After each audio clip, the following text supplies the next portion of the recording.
enseigner en ligne avec l'ANL, ce n'est pas une question nouvelle. Pratiquement à chaque stage de formation qu'on donne, cette question nous est posée parce que la plupart des enseignants, en tout cas ceux qui ne sont pas dans des contextes d'éducation publique, sont amenés à faire des cours en ligne, que ce soit des cours en individuel, c'est la plupart des cours, et parfois aussi des cours en petits groupes en ligne. Donc on a déjà des éléments de réponse à cette question.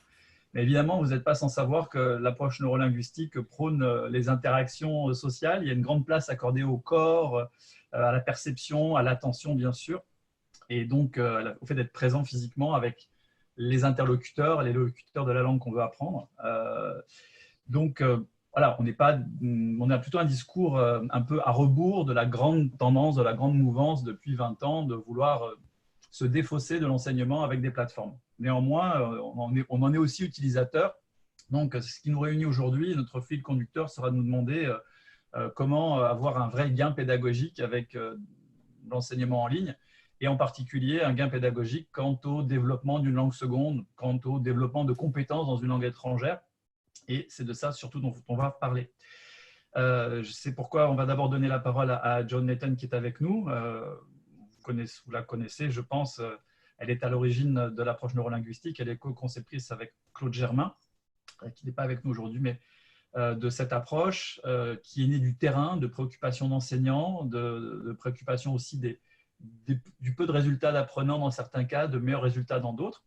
Donc, elle va nous rappeler ce qui est au fondement de l'ANL pour voir en quoi ce qui est à ce fondement de l'ANL peut finalement trouver sa place pour des cours en ligne. Steve, qui est avec nous, qui est enseignant à l'Université Laval, qui est spécialiste de l'approche neurolinguistique, qui est formateur également et qui aussi à la fois forme en approche neurolinguistique mais donne aussi des cours en ligne. Moi, c'est mon cas également.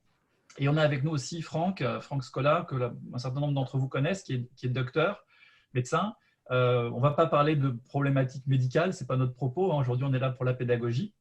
Mais la dimension pédagogique amène aussi d'autres aspects sur lesquels Franck a beaucoup d'expérience par rapport au développement langagier, par rapport aux préoccupations psychologiques. Donc peut-être que dans les questions que vous poserez, Franck aura à intervenir.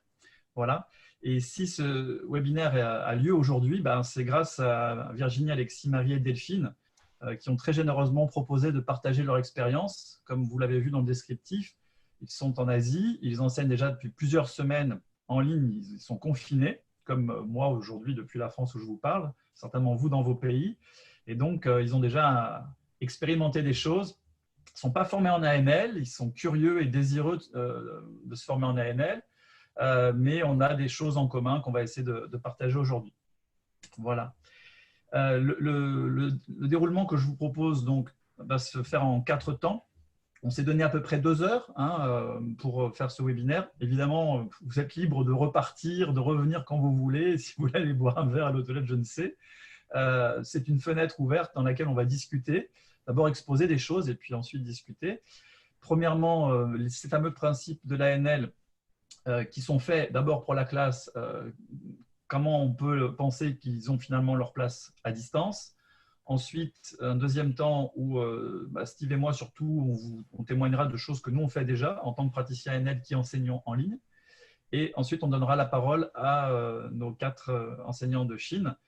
Et le 4e temps, comme je vous dis, ça sera la réponse à vos questions. Donc, je rejetterai un œil aux questions qui ont déjà été écrites sur le Google Doc, dans lequel certains d'entre vous ont écrit.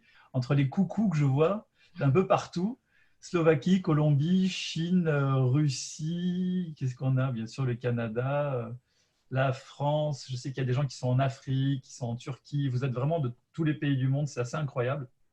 Donc, bon, merci à vous pour votre présence et c'est parti.